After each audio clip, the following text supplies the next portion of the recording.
Great. Well, welcome everyone. I'm Marci Mearns here with our part 2 of Introduction to RadarOpus Basics for Beginners. It's June 21st, 2024. And welcome, we have several newcomers. Oh, somebody from Fresno. Hi, Elizabeth. Yeah, well, you know how it is. I'm up in the other end of the valley. We were just talking about temperature. Where I'm at right now, it's over 100 degrees. Anyway, I'm excited to be here with you all, and let's just dive right in with part 2 of our beginner basics. Now, if you've not been with me before, I'll just let you know, I like to answer your questions. I want to make sure that if you've got something bothering you or something you need explanation with, make sure that you get that question brought forward. If you need to type it in the chat, that's fine. If you want to unmute yourself and state your question at any point, that's fine too. I see that several have joined us here. Just give me a moment while I give everybody permission to talk. That doesn't mean talk all at once. It just means hopefully that if you would like to say something or ask a question, you'll be able to do so when the time comes. Okay, so if you're arriving late now, you may not get in on the question and answer. But again, as I said, I pause periodically, and I would encourage you to, if you need to interject, feel free to do so, and we will hopefully get to everybody. Okay, so we have 1 hour. And we are going to jump straight in to, I'll show you what I have on my agenda for today. Much as this is review, and then we're going further in depth on some of the subjects that we covered in the last session. Okay, so the first few items here simply pertain to the layout of the program. Okay, so we have what we call the table of contents. And I'm going to show you this in the program in just a moment. We have the browser tab layout, and then we have the symptom clipboards. Those are the 3 main areas. So let's go ahead and just go into our RadarOpus program. And now, I will say this before I go further. There are many, many features in this program. It's really, really all-inclusive. And what I'm trying to do here, my goal is to give you a starting place, a place from which you can build. And as you begin work with the program, you're not going to get lost. Okay, that's the main idea. So we're going to focus, again, as I said, we're going to review the layout, and we're focusing in the upper left-hand corner of your program. You see this tab that I have here right now, the icon, I should say, for repertories, which on my program is that bright red book. Now I've got to go down below here and just erase something. There we go. So now when I click on repertories, you'll notice that this is the table of contents for all of the repertories that are included in my version of the software. It always will tell you down at the bottom lower left corner of the table of contents how many documents you have in that section of your library. Okay, similarly, the references icon here at the top will open the references table of contents. Okay, and so on. Now, we don't concern ourselves with patients for the time being, but the other one I want to call your attention to is this remedies database. Okay, so when I click on remedies, I'm now having a listing, an alphabetical listing of, looks like 8,491 remedies that are included in the database. That doesn't mean necessarily that there's information for 8,000 remedies, but there is at least a placeholder for those medicines. Now, if you wanted to look for a particular remedy really quickly, you see here at the top of the table of contents here for the remedies, it says look for remedies. And if you recall, let's say we want to look up pulsatilla and read just a bit of information. Remember, the quickest way to do this is to go right here where it says look for remedies. And if I start typing the abbreviation that I know, PULS, okay, so I got a certain distance, didn't I? But I've got quite a few pulsatillas.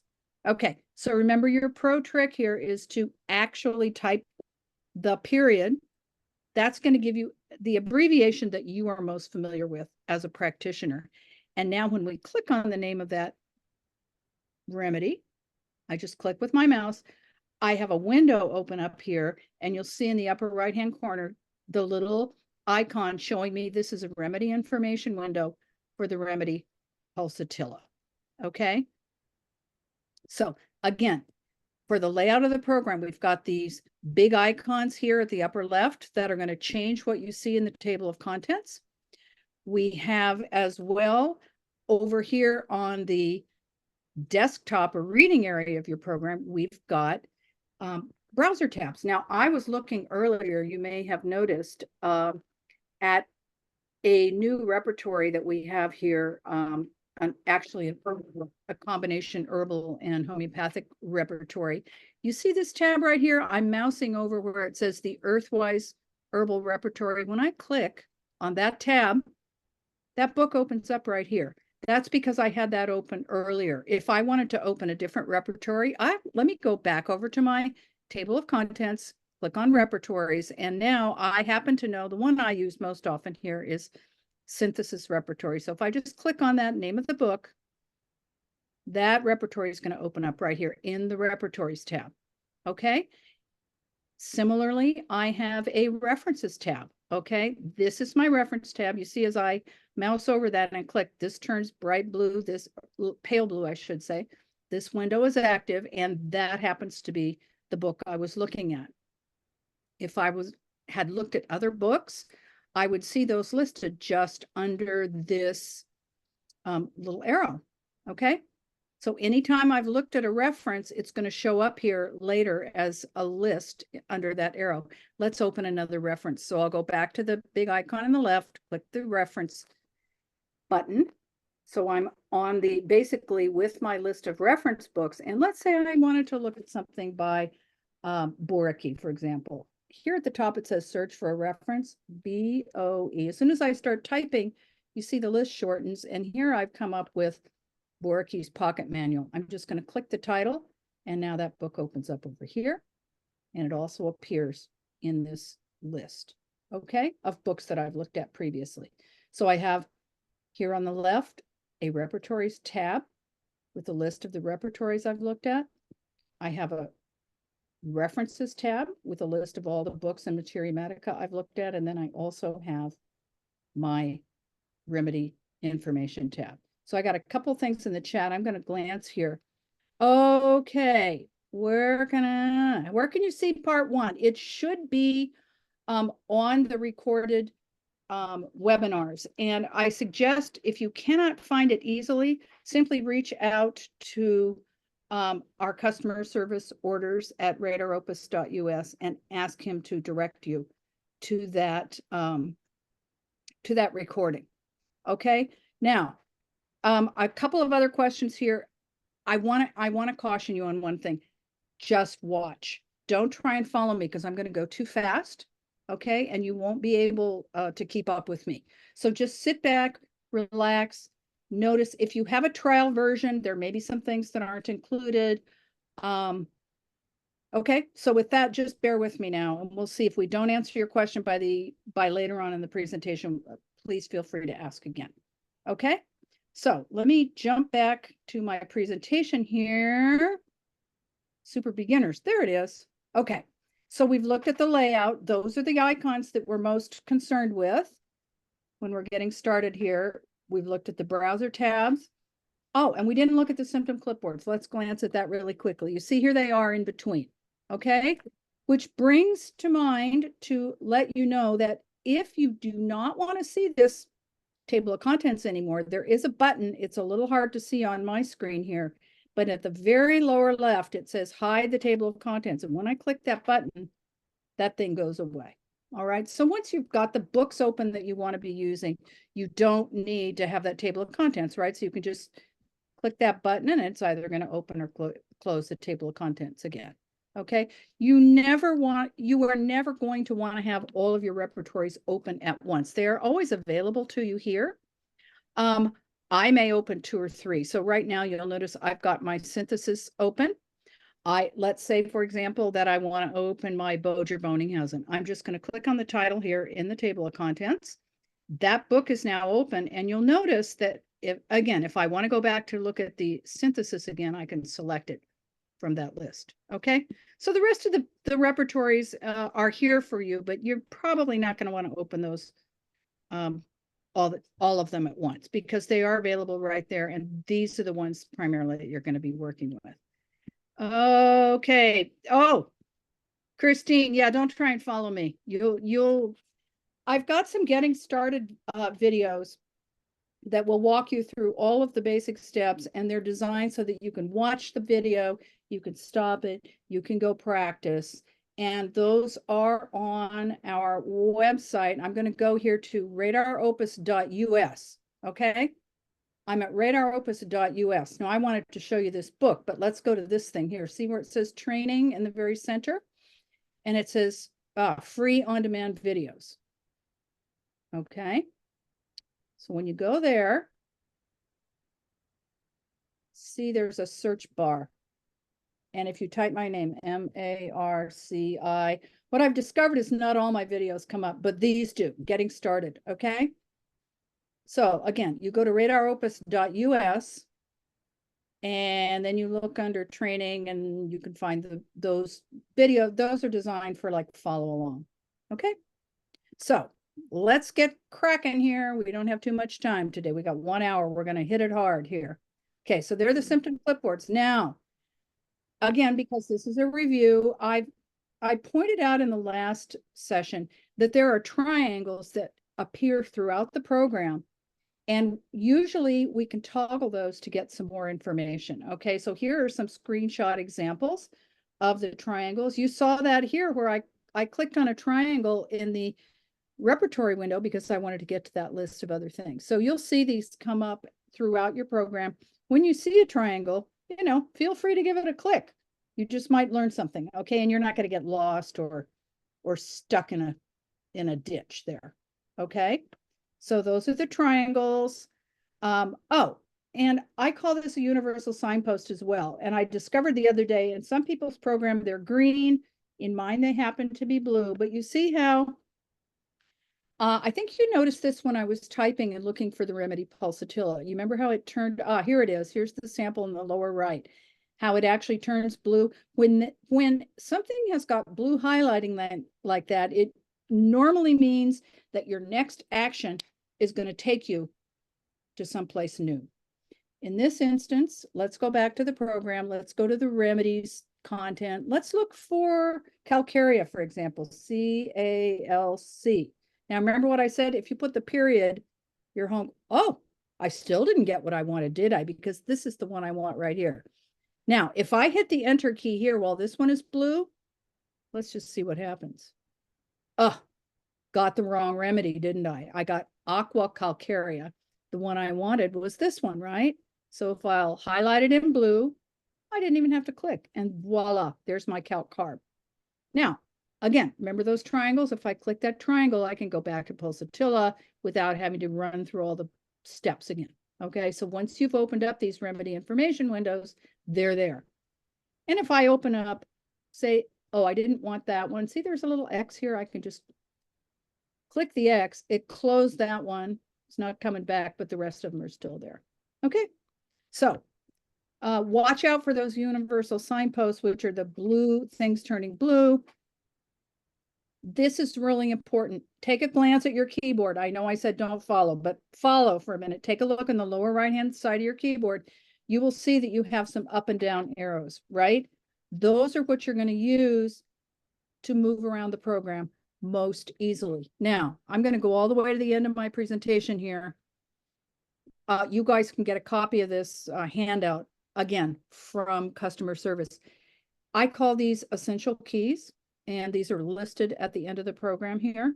So you see those scroll in the lower right-hand corner, you will see just how convenient using those keys becomes as you're trying to move around inside one of the documents, okay? So scrolling with the arrows, then there's another really cool key. I call it the multi or toggle key. Just make a note for now. That's going to come up later, but you should be able to find those either on a Mac or a PC. And that's a key that you're going to use to select multiple items. And you'll see going forward why we might want to do that. And lastly, for universal signpost review, I've got a couple of examples here of right-click menus. Okay, let's go in the program and maybe I can show you a little more about what I mean. Let's go into the repertory. Okay, so I'm just going to click the repertory. Now, this table of contents is bugging me over on the lower left. Remember, I'm going to get rid of it. There we go. Okay, so a right click, if you have a traditional mouse, it's got your regular click that you use, and then it's got what we would call a right or a secondary click. If you have a trackpad, those can be set up for a secondary or a right click. I think it's really wise for you to do that. Okay. And you can look in your, get your computer coach to show you how to set that up if you don't have it set up already. But what I wanted to point out here is if I point to any one of these remedies, notice there's the little Mickey Mouse hand indicating, yeah, you're pointing to something. Now, if I right click, so it's not a regular mouse click, it's just a right click, it opens up a little menu. And that menu actually offers me activities like searching for the remedy, doing some other things that I wouldn't want you to do. Oh, but here, look, open information about this remedy. Double click. Let's do it. Oh, it opened up what? A remedy information window. And in this instance, it actually opened it up to a different place on the remedy information window. Let's go back to the repertory. Here's the tab. Let's try that again. So when I right click, let's do something that we all know and love. Let's take APUS, for example. When I right click and I get an option here, open for information about this remedy. There's my APUS. Okay. So there are lots of other places that you can do a right click. For example, these clipboards here, you see in the upper left-hand corner here, as I'm pointing to a clipboard, if I right click, I get a lot of options. We're not going to go over these right now, but they're there. So I encourage you to explore the right-click menus because you're going to find a lot of use for these, and we'll cover some of those later. But that's sort of a universal feature of the program are those right-click menus. Okay, so any further questions before we go to favorites? This is new, okay? Have not covered this before. But if you have the newest version of the program, which I actually finally downloaded right before the last talk, I think, you can do this thing called favorites, okay? So the first step in creating a favorite, and we'll see what those are in just a moment, is to right click. Oh, okay, here we go. Right, here's another right click. Let's go to the program. Let's go to our table of contents, in this case, repertories. Now you'll notice I've got some here already designated as favorites and displaying at the top of the list. But let's say that I want to have toothache. Here's one, toothache and its cure. Let's just say that I would like to have that be on my list of favorite books. Okay, favorite repertories in this case. So what I'm going to do is I'm going to right click, and at the bottom of the right click menu comes a prompt that says add this title to my favorites. Okay, so let me do that. And voila, you'll notice that it appeared up here. Now it's no longer down here in the list. It's up here at the very top. So I don't have to go digging through the list of books. I can go straight to toothache and its cure. Now, when you go to set this up, let's see here. Okay, so step one is to right click to select your book. And then there's a second step where you have to actually set the display in your table of contents to move those to the top of the window. All right, let me show you what I mean. This is my repertories table of contents. There is a settings button here. It's like a little gear thing like you have on your phone. When I click that, it opens up the settings, and you see this tick box here, display favorites at top of the list. Watch what happens if I uncheck it. Let's close that. Okay, they're all scattered about. What a mess, huh? Don't like that so much. Want them at the top of the list. There they are. Okay, so you can set up your favorites, and you'll see later why this is really cool. And also on the references, so these are our materia, medica, and the like, we have the same option to set up favorites. So again, say I want that Boraki, BOE, there's Boraki's pocket manual. I'll right click, add this to my favorites, and it's automatically at the top of my list because I have selected to display the favorites at the top of this table of contents as well. So you have to set them up separately, but there they are. And we will see in a moment how we can use those. Okay. So that's brand new. If you have the newest version, by all means, play with setting that up. Now, let's talk about navigating by typing. I don't want to spend too much time on this because unless you really know exactly where you want to go in either the repertory or the reference book that you're working with, you may never get there. So it's very, very useful if you already know what you're doing. Right now, before I dive into that new topic, I just kind of want to check here. Why do I? Oh, it's because I'm not. Oh, there we go. Just wanted to check and see the question situation. Okay, so navigate by typing. Okay. Let me see what I have on my next slide. Oh, okay. Let's just go to navigate by typing, shall we? Let's go into our RadarOpus program. Let us go into our synthesis Adonis repertory. Lower left, I'm getting rid of that table of contents. Now, if I know exactly where I want to go, I don't need to pussyfoot around at all. I can simply, from this location, if luck is with me, when I start typing. Now, what I mean by that is I'm not using my mouse at all. Okay. If I know for a fact that I have got a chilly patient and I want to look for the symptom, I know exactly where it's located. Lack of vital heat, I can type my way there very, very quickly. So first of all, I have to ask myself, do I know the chapter? Yes, I do. It's generalities. So what will I do? I will start typing G. And as soon as I typed a G, look what happened. The navigation window opened and it opened to generals. Okay. In other words, and you'll see that here's that blue universal signpost. See where it says go to? Okay. I'm not touching anything with my mouse. If I now hit the enter or return key, because everything is set to go, let's see what happens. Okay. My navigation window has now dipped in one layer into the generalities chapter, and I have an alphabetical listing of all of the rubrics in that chapter, all the main rubrics. Now, again, I said, I know exactly where I want to go. It's heat, lack of vital heat. So I'm going to start typing.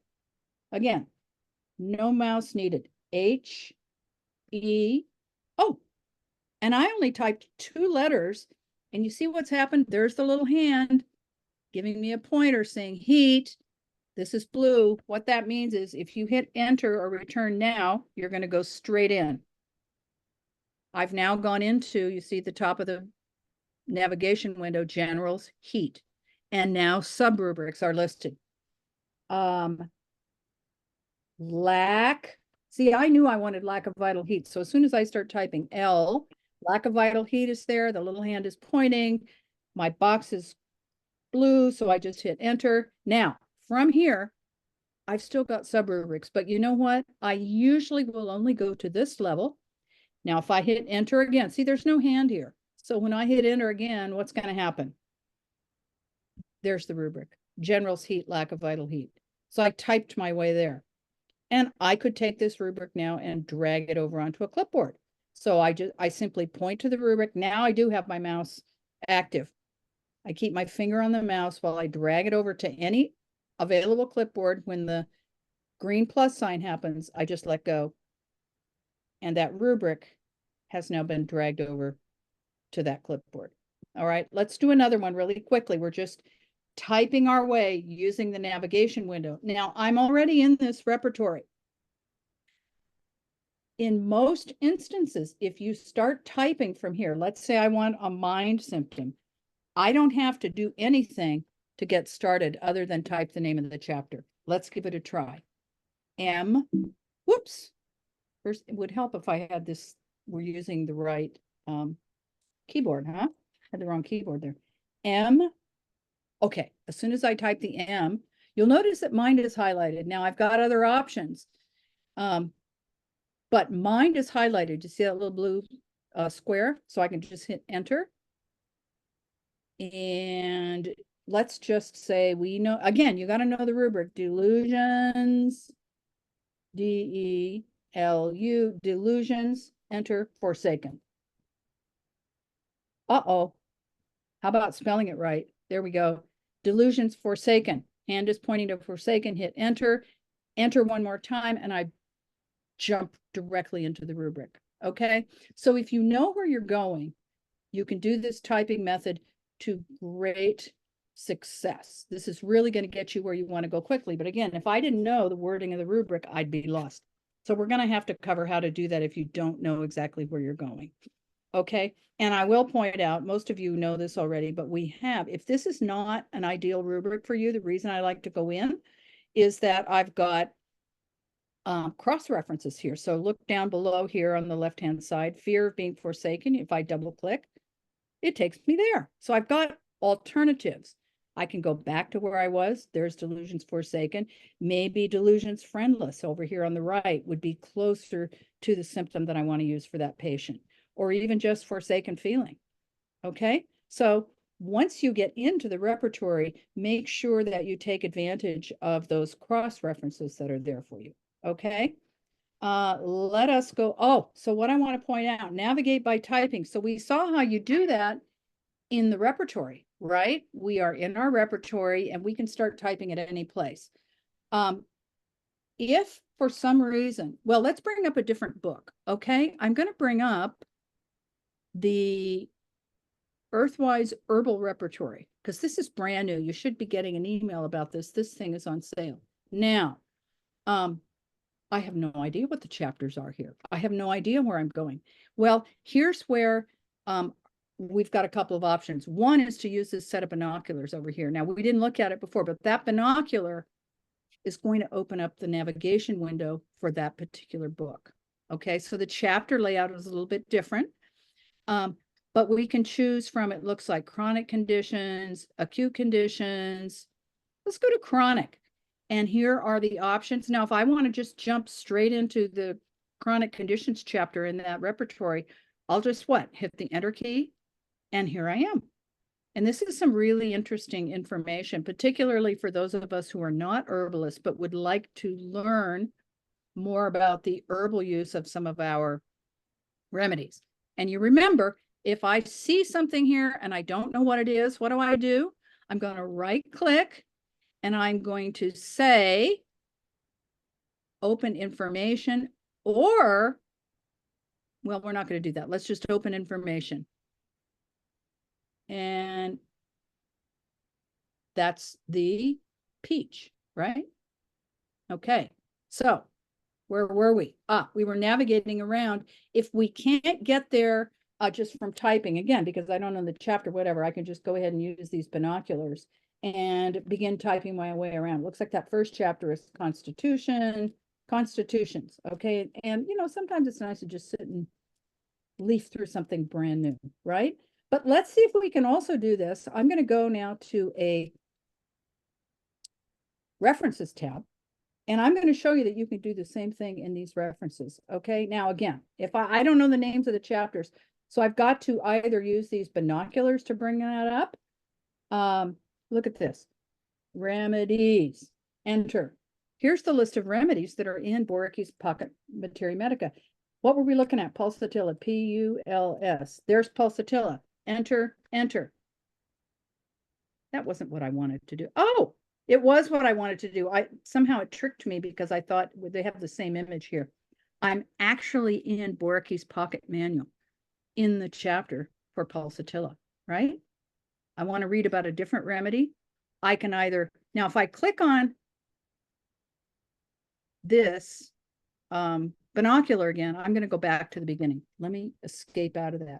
I can also just use the function F2 key. Nope, that's wrong. Function F3. There we go. And it opens that window exactly where I was, okay? And I can sort of back up, and I don't want pulsatilla. I'd actually like calcarea. Oh, I have to put carbonica here, don't I? Or the hand's pointed to calc carb, so I'll just go enter, enter, and there I am. Okay. Questions on this? The click through for the hints, how do you turn those on? Okay, not sure I understand the question. We're going to leave that for the end. Okay. Thanks for your understanding. Oh, the click through for the hints. I know what you're talking about. Shannon, tell me if I'm wrong. You mean to hear, for example, let me go back. Let me go back. You mean here, the cross references, yeah? If these are not, yeah, I think that's what we're talking about here. Yeah, you can't click through. If they're there, you should be able to click through. If they're not there, then that's a whole other animal. And I will show you where that animal is, although, you may need a little extra coaching. Up here in the upper right-hand corner of this window, you see this thing that's supposed to be a luggage tag? I don't encourage you guys to play around with this, but if they're not on for some reason, it says select which tags, open the little triangle. Come on. I guess I have to, oh, come on now. Where's my select which tags? Where are the tags not coming? Great. Because I have to pick select which tags. Duh. Come on. The program is taking a minute. There we go. Okay. The ones you want, now you see, this is going to give you all sorts of stuff you don't want. The ones you want turned on, I'm just going through the list here, let's go down to the bottom, veterinary I keep turned on, hyperlinks, synonym rubric, all this, cross references, that's the one with the arrow, right? And this is over here on the left side of this window, it says tag tree parameters. So I don't keep everything turned on, like type of rubrics, I don't care. Multimedia, don't care, don't want. But I do want Archibald tag tree, notes, and then I want, I also don't have the miasms turned on, but I do like the hyperlinks stuff. So if you don't have those showing already, or they're not working, try that. Try going into that tag tree situation. So what I did is I brought up the menu item. Yeah, but I had to actually go choose this. Okay, good enough. And back to our chat. In Kent, there are many rubrics with it. Okay, but we're not looking at Kent right now. Okay, so I encourage you to use the most current repertory available. If you would like to use Kent, certainly you're welcome to do that, but you know what to expect. Now, in this synthesis, we do have this viewfinder, and let's just take a quick glance at this. You see views, and I encourage you to leave it set on full repertory. But if for some reason you wanted to see only remedies and rubrics that existed in Kent's repertory, you could actually choose a Kent's version, if you will. And you will see that, for example, Delusions Friendless in Kent's day only had 2 remedies, Magmir and Sarsaparilla. Okay. But again, without discussion, because this is a beginner level, we're just going to leave that set on full repertory. Okay. Thanks. Now, chugging right along. So navigate by typing is very useful in the repertory, as we saw, but it's equally useful when you get into your materia medica and such. You can go ahead and open, and you're just never going to know what you're going to find in those carefully indexed works. Okay, so be aware of that, and we are going to chug along. Navigate by typing. Yeah, you might try the F2 or the F3 backspace to open from here. And of course, the binoculars. That's the one I showed you. Okay. Let's look at an analysis. Okay. I just so happen to have the case here from our previous session in this series. It's over here, and whoops. Well, that's that clipboard 7. You know what? I'm going to show you a little trick here. I don't really want what's on clipboard 7. So you remember the right click contextual menu. Let me right click and let me simply clear this clipboard. And that got rid of that, didn't it? I've still got something on clipboard number 1. Oh, whoops. I've also got something on clipboard number 2. And I've got symptoms. Whoops. Let me undo some of my handiwork here. Okay, just pretend you didn't see that. Okay, let me further undo some of my handiwork. There we go. Okay, so I've got symptoms on clipboard 1, clipboard 2, and clipboard 3. If I want to see all of my clipboards, I can over here. Let's go to the big icon at the very top, just off to the right. Analysis. I can look at show current analysis, function F8. And function F8, it's a toggle on, off. There we go. I've got all 3 of my clipboards showing now. Now, do you remember where we showed you the multi-toggle button? Okay, let us go back to our analysis. I've got all 3 clipboards showing.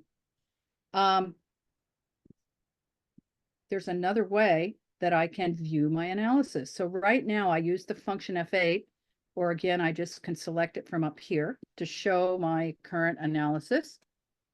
But what if I only want to look at 2 of my clipboards? Let's say I don't care about this back pain. If I press and hold that multi-toggle key, now I'm just going to keep my finger on the key, it's on my keyboard, while I click, watch what happens to clipboard 2. It just disappears. And if I click again, it comes back. I can do the same thing with clipboard 3. Again, I'm not moving my finger. It's on that toggle on, toggle off key. Okay. Now this is really going to become useful. The toggle on, toggle off. We want to select, let's say here on this clipboard number 3, I want to create a group. Okay. Because these 2 symptoms are very similar. I have the thirst for cold water. You see it here, which I got out of my synthesis repertory. What did I do? I just double clicked on the symptom and it goes right into the repertory. And I have thirst for short water at cold intervals. Okay, so they're very similar. Neither one of them is very big, is it? But let's just say for the sake of discussion that I want to consider these 2 as though they were one symptom. So as I'm clicking, I can only select one at a time unless I use that multi/select toggle key, right? So I've selected one. If I press and hold now that multi-toggle key, I can click the next rubric and they are both selected. You see that? Okay, enough for the multi-toggle for right now. Let's see where we are in our talk. Oh, because I'm going straight into the analysis without the multi-toggle. Okay, no problem. We're going to do that. Hold the thought on the multi-toggle. Okay, let's talk about symptom analysis and strategy. Okay. I'm going to go back to my function F8. Oh, I want to, you know what? These are bothering me that they're highlighted. Here's what I know from history. If I click on any other clipboard and then come back to these one at a time, they're not highlighted anymore. Okay. So let's talk about what these numbers mean, because this is really what we call the strategy, if you will. Okay. And I've highlighted this in the presentation here. Okay, so sum of symptoms. Now, how do I know I'm at sum of symptoms? Let me just go back, because I selected sum of symptoms sorted degree from that menu right up here in the upper left. You see the menu? There's our little drop down triangle, sum of symptoms sorted degrees. This is where I recommend you keep it set. Okay, there are other strategies. For example, you might be interested in a strategy called small remedies. Watch what happens to my analysis when I choose that. Interesting, the ant tart stays at the top, but everything else shifts pretty dramatically, doesn't it? In most instances, you're going to want to use one strategy and become very familiar with what's going on. So I like to use sum of symptoms sorted by degrees. This first, well, it's actually the middle line here, is sum of symptoms. What is meant by that? Let me ungroup things here for just a minute. Okay, there we go. So sum of symptoms, in the case of antimonium tartaricum, it says 5. Why? Because ant-tart appears in 1, 2, 3, 4, 5. All 5 of my symptoms, right? Arsenicum and hyoscyamus each appear in 4. That's why they are next in line here. Okay, the strategy corresponds, the order corresponds directly with the strategy we've chosen. In the case of aconite, bismuth, calicarb, and several others all the way down here to arginate, these all appear in 3 rubrics, don't they? Different combinations of rubrics, but 3. That's why they're the next in line, and so on. So we choose our strategy here.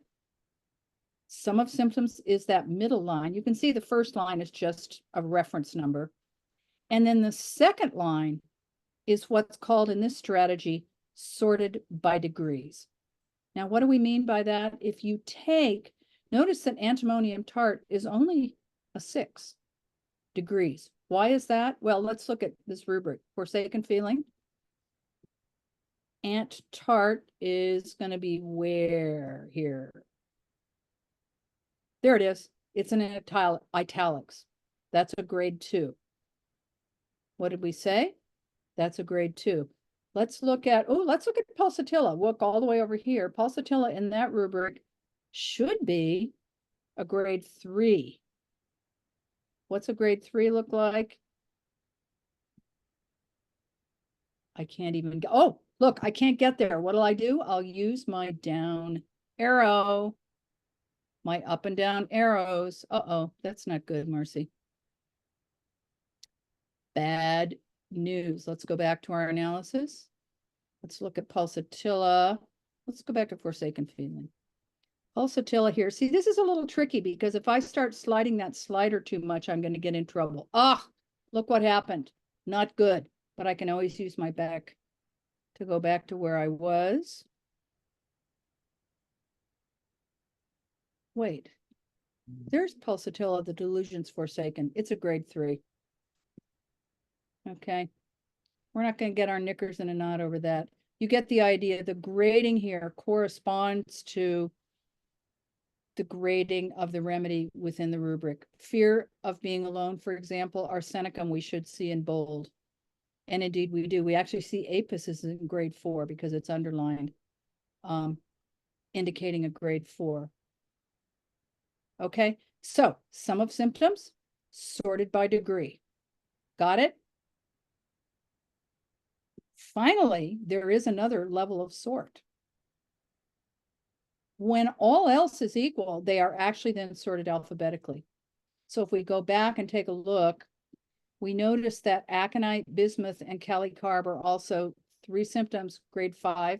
Then they're in alphabetical order.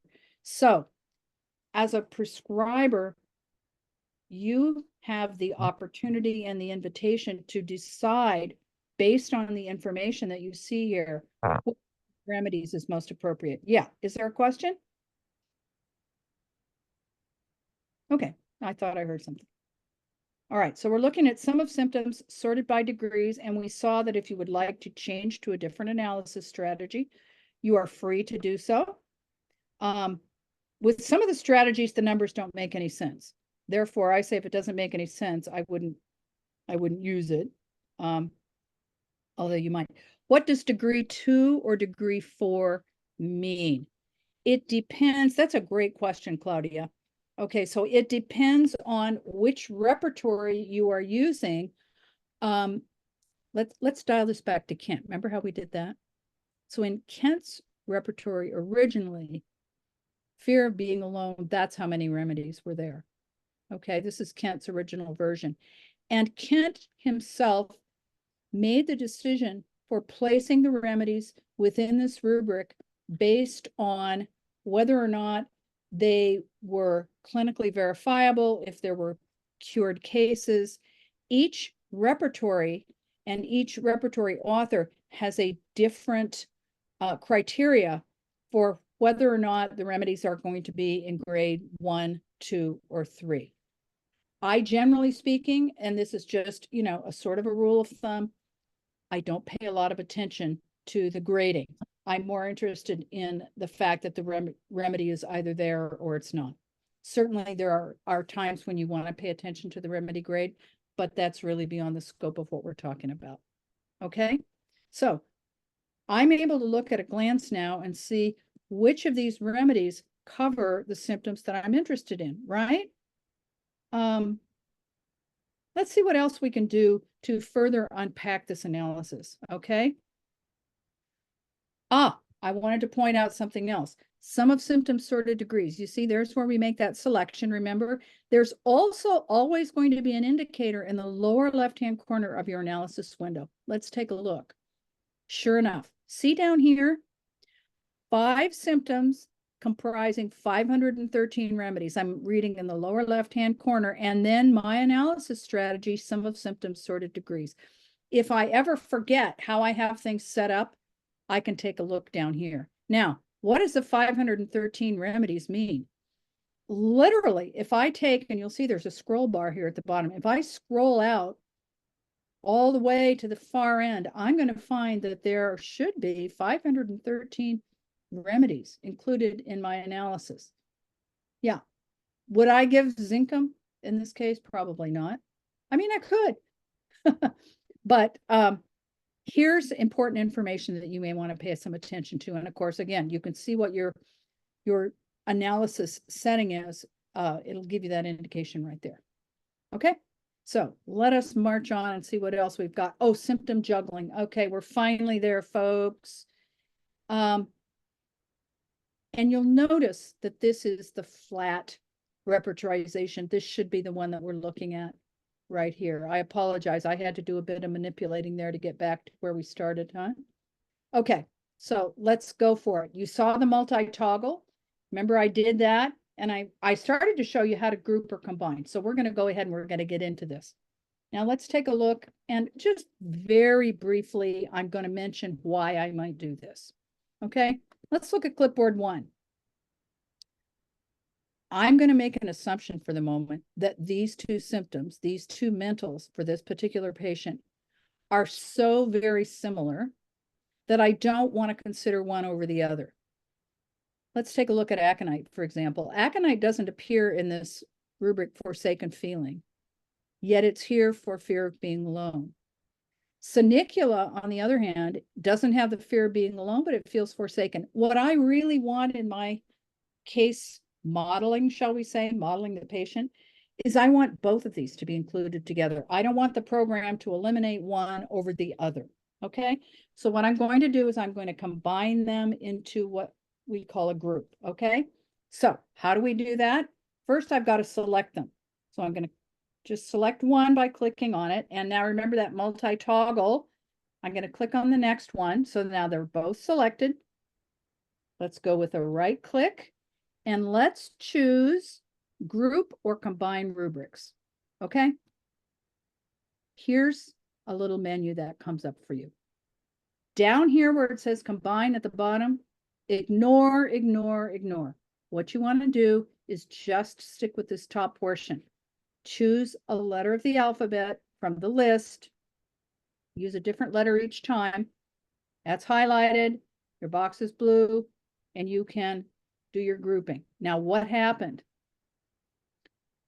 These 2 rubrics, you notice that they have a letter A in front of them now. They are being considered as though they were one rubric. Where on the keyboard did you say the multi-toggle is? Well, it depends on if you are a Mac user, it's that command key that is just to the left. Yes, and it's the control key on Windows, and on the Mac, it's the command key just to the left or right of the space bar. Okay, and that's just toggle on, toggle off. So you see how you can select multiple things using that one. Okay, so I've created a group. Now what happened? Remember our analysis strategy before? It said we had 5 symptoms. What happened? Now I've only got 4. That's because the program is now considering these 2 as though they were just one symptom.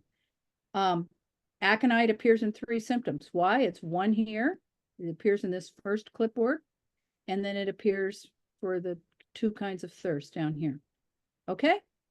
And yeah, you betcha. Okay.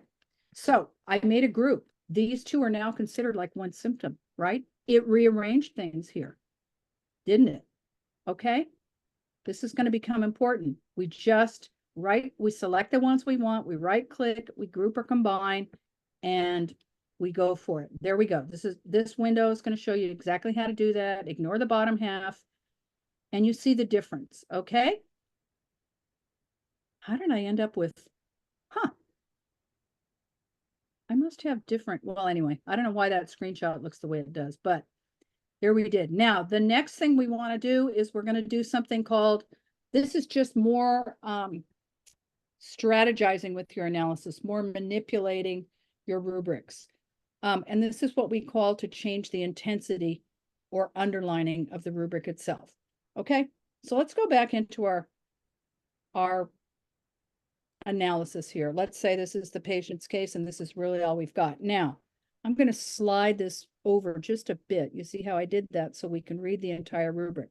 This clipboard number 2, I believe I called this the chief complaint.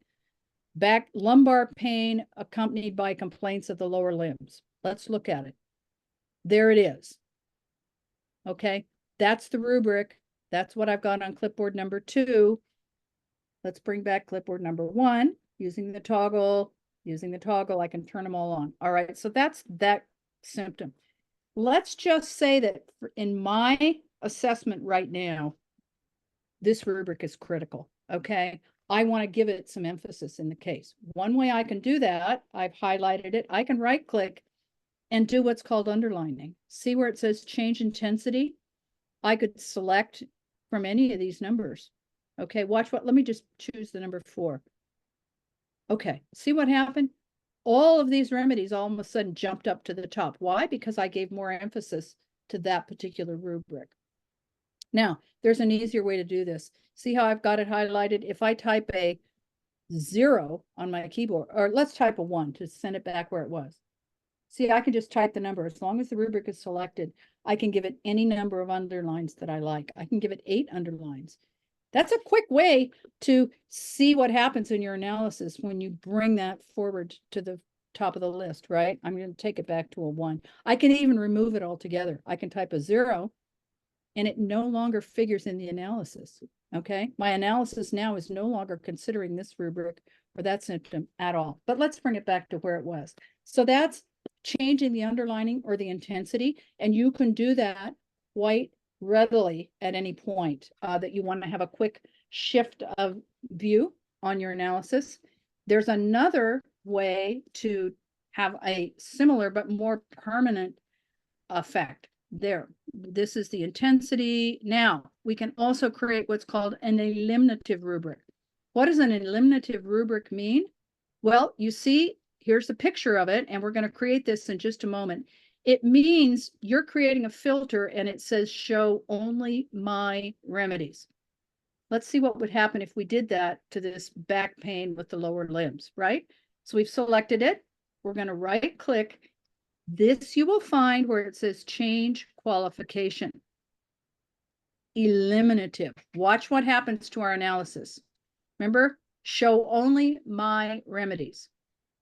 Every remedy up here that was not included in this rubric has now completely disappeared.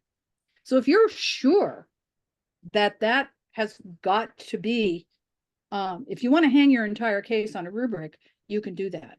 Again, you highlight, you right click, and you would select eliminative. I'm going to set it back to normal, just like that. Okay, so you have that choice. And it's a really useful choice, yeah? If you want to set a filter of some kind. Now, let's do what's called an exclusive, and this means don't show any of my remedies. Okay, I'm going to do this real quick because I know we're running kind of short on time. So here's where I'm going to go.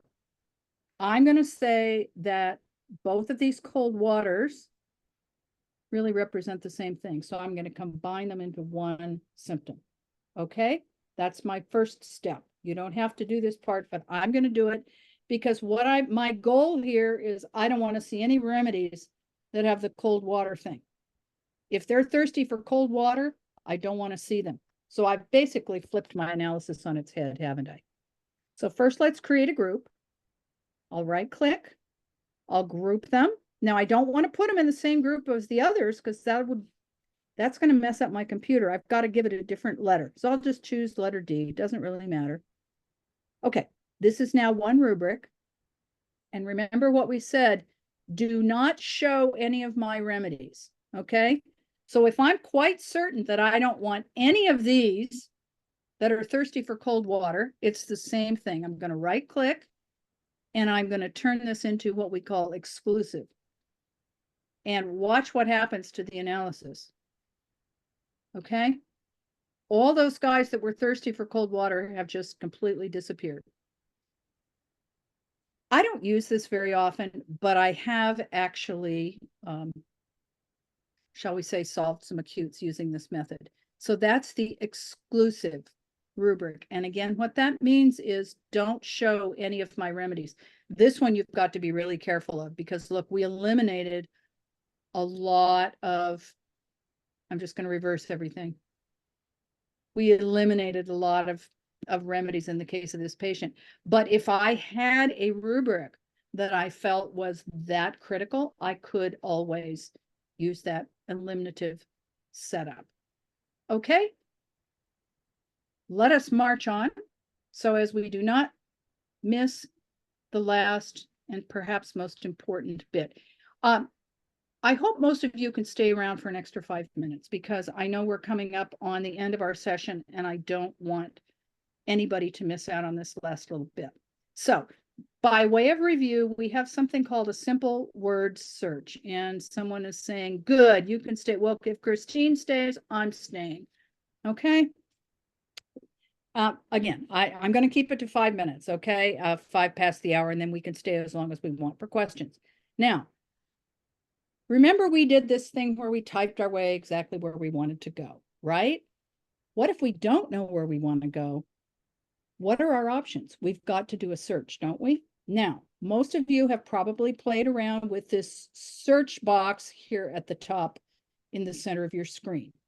Let me show you what this is going to do. I'm going to type in, and I don't know, for whatever reason, I was using the word laugh, L-A-U-G-H, laugh, right? Laugh is blue, so I'm going to hit enter. If I hit the enter key again, it should do a search. Voila, look at that. A new window opened up, didn't it? See, I've got a new browser tab here with the search icon. Type your search. There's the word I searched for. And what's over here in the table of contents now? This is a listing of all of the rubrics. First of all, it looks like 389 rubrics in synthesis with laugh or something associated with the word laugh, laughter. Yeah. Individual rubrics. I've also got symptoms or rubrics from Boninghausen's repertory by searching for the word laugh. I want to call your attention to one other thing about this search results window. So I started the search up here. I just put the word in, right? And then when I completed the search, it opened up this window.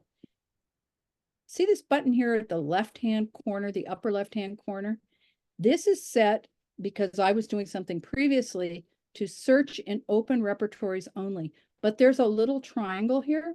And if I select that, I can actually do that same search in all documents. Let's see what happens when we do that.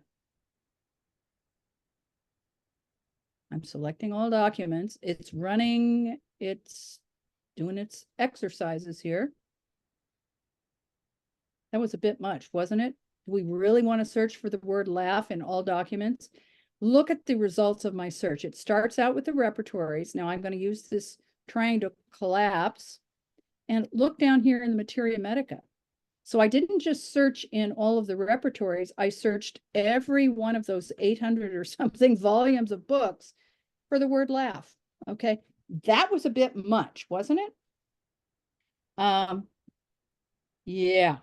All right. So that's your simple word search. I'm going to encourage you to move on. Let's get advanced. Okay. And you'll see in just in a moment why I encourage you to use the advanced search over the other one. Okay, let's go to the program.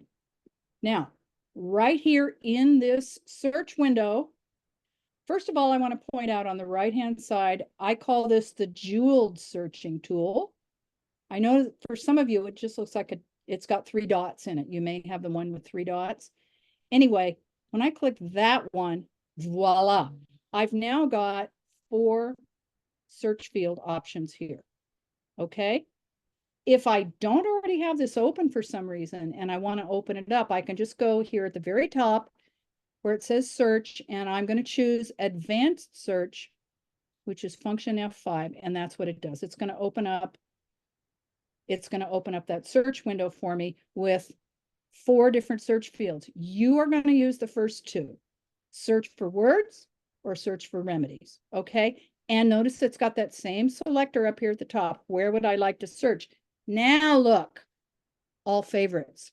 Here's where those favorites come in really handy. If you don't want to search through all of the books, all the references or whatever, you can search in your favorites. Okay. So that's a really cool kind of setting, and you can set that up in advance. Let's take a look now at what have I got for you. So there was our laugh search. I really want to go into an example here now of how you might use this. So let's look at the remedy pulsatilla, and let's just go ahead here. Since this is the remedies field, I'm just going to start typing PULS period. Pulsatilla is blue. That means I can hit enter and enter again. Everything is blue. My check marks, my little dot, everything is blue. If I search in all favorites just like this, sometimes all you have to do is hit the enter key. Sometimes you have to launch from over here. But let's see what happens. Immediately, I get a complete search for the remedy. This is an extraction, if you will, from the repertory of the remedy pulsatilla with 13,000, almost 14,000 symptoms, right? I've also got references down here. Here's pulsatilla in Borachis materia medica. The information in this results of search is broken down as though they were individual symptoms. You see how I'm going up and down with my little arrow key now on my keyboard. Same thing with synthesis. I'm going to go up and down. I could scroll through all 13,000 of these, but what if what I'm really interested in is the thirst with pulsatilla? Okay, search words. I'm just going to go here. THIRST. Enter. Enter. You've got to hit enter enough times where everything turns blue.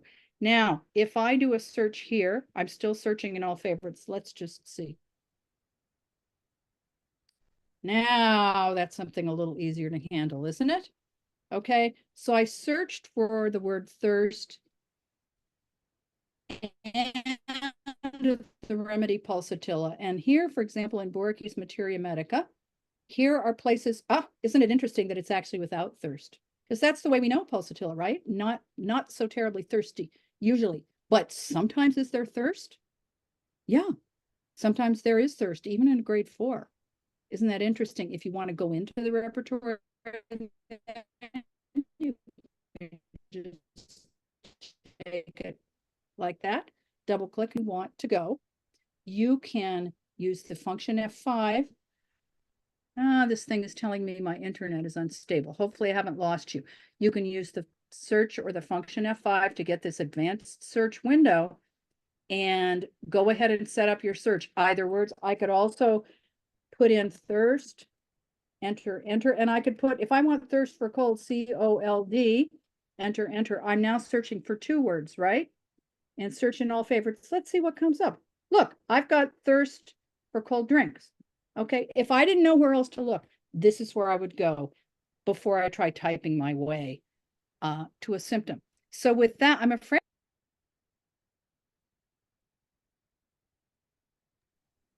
I just muted myself. I'm afraid I'm going to have to leave it there. I don't really want to do that, but sticking to my word. Yeah, case saving and recalling. Okay, I'm going to show you how to save and recall. There are your essential keys, and then we're going to do some Q&As. So to save this case, here's what you're going to right click You're going to choose to save your analysis. You're going to save it in the floppy disk. Don't save it with these bobblehead patients. Save it to a folder. Whoops. Save it to a folder. You're going to name your case. Patient first. Patient last. Whatever that name is, you're going to put today's date. And then you're going to put some notes about the case. You may decide, you know, I gave pulsatilla, but I might later consider arsenicum. Okay, whatever you want to do. Here's our blue button. You're going to go ahead and save it. That case is there for all eternity. You can right click. You can clear all your clipboards, go home for the night, close all this down. When you come back in the morning and you want to look at that case again, you're just going to right click. You're going to say recall case. You're going to go back to a folder. And what was it we said?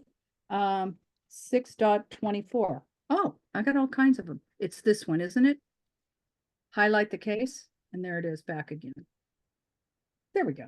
Okay, so I will take all of your questions that may be hanging out. If you're unable to stay, I totally understand. I thank you for your time and hope that we will see you again. Anybody want to chat a question, speak a question? Now's your chance.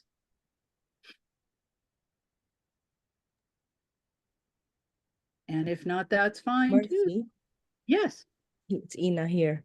I have subscribed along with some of my classmates, but we all have the same issue with Kent. That's why I mentioned it. And I mentioned it to Sarah Stick also, and she said that she would mention it to you, but I don't think she will have time. She's so busy. So somehow with in our radar, the Kent, there's so many rubric with no remedy, but no reference also. Like So this, mind abandoned. yeah, like that. Let me just hold on a second. Yes, Okay. like that. Yeah. You know, I'm going to have to, because this is a particular issue with you and you guys are in veterinary course, right? I think I'd like to take this up on the side, and I will take it up with customer service and have him get with you on the question, because I'm not quite sure where to go with it. Yes, yeah. I just wanted to let you know that if you can forward it to whoever is going to take care, it will be great. Thank you. Yeah, let me make sure, can I ask you to just give me your first and last name here in Yeah, it's INA. Okay, I need to make a note here somewhere. Sorry. And your last name? TUR Mm-hmm. BORINI. Okay. So every time right now we have to have the book, to open the book to go to the references. So it's such a hassle. Because you're using the English Kent version. I That's understand. right, the English can. Okay. Yeah, thank you. Well, Thank we'll you. go ahead and we'll see if there's a way around that particular issue. Yeah. Okay. Thank you very much. I have to go, Marci. Thank you so much. Okay. I hope you feel Thank better soon. All Thank right. you. Take good care. Bye. Anybody else?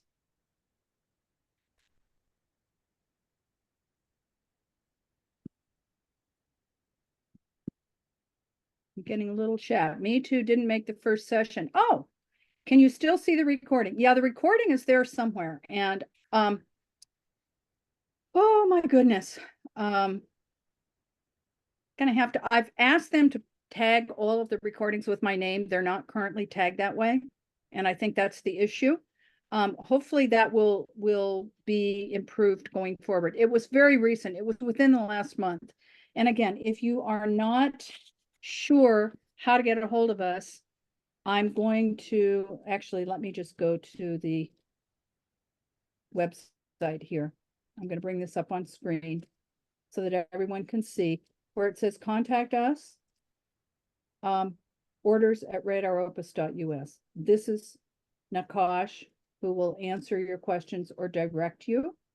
And I will also put in a plug for my own self.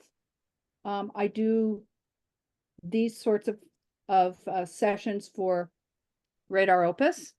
And I also do one-on-one coaching and if anyone is interested in that sort of a thing, you will find training for homeopaths here on my Chico Homeopathy webpage. Okay. Well, with that, I'm really, really glad to have had the opportunity to share again with everyone. I know it's summertime now and many people are traveling and taking vacation, so I hope you'll all be safe and enjoy how you choose to spend your quality time off. And do come back. Join us for another session. Join me if you have any questions or concerns. You know how to find me at Chico Homeopathy. And yeah, we look forward to seeing you next time. Great. Okay. And you can always, if you have a question for me individually, find me through my website. Okay. Take care, everyone. Thank you. Bye for now.